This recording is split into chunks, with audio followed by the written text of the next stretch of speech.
Welcome back. Now, if you remember, let's have something different here. So we have unique keys. If you remember, we have to have unique keys.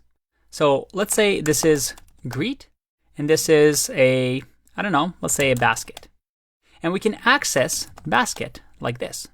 If I click run, I get 1, 2, 3. But what if we don't know what this dictionary is? Maybe a dictionary is something, well, somewhere else where we can't see. But we want to know if this, let's call this user, if this user has maybe property like age. So do they have this age key? Well, if I click run, I get an error. Key error, age. Age doesn't exist.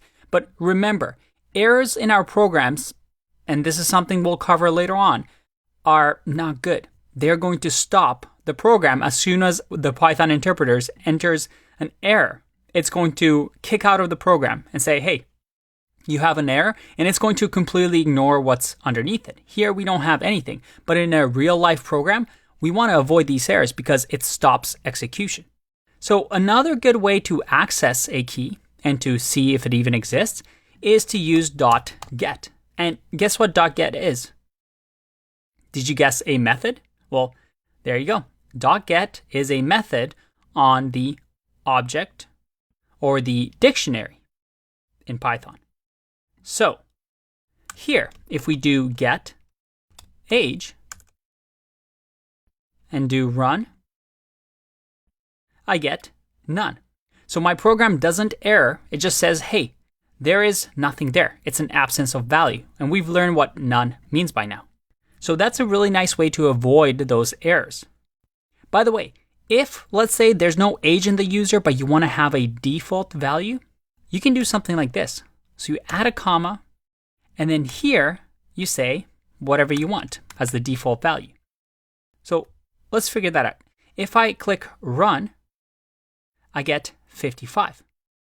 Because now I'm saying, hey, grab the age from the user dictionary. If age doesn't exist on the user dictionary, use 55. So now we have 55. But if the user already has age, and I click run,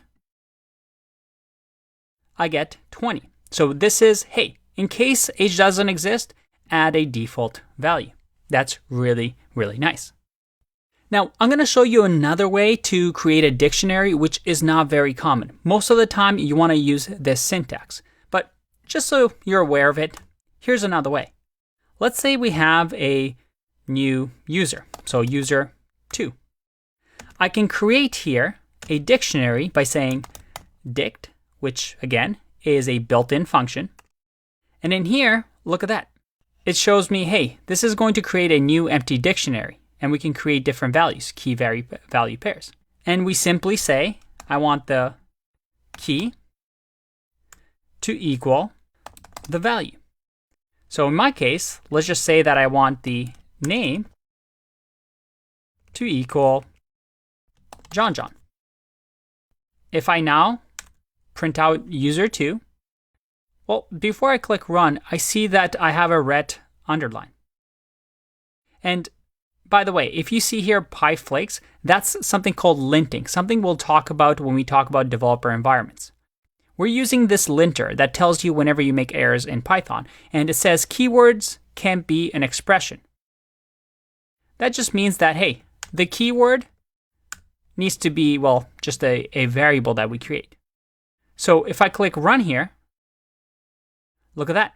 I have name John. So we've created a user with this key value pair. Now, like I said, this way of creating dictionaries is not very common. Most of the time, you'll do something like this, but at least now you know that this is why this built-in function exists. I'll see you in the next one.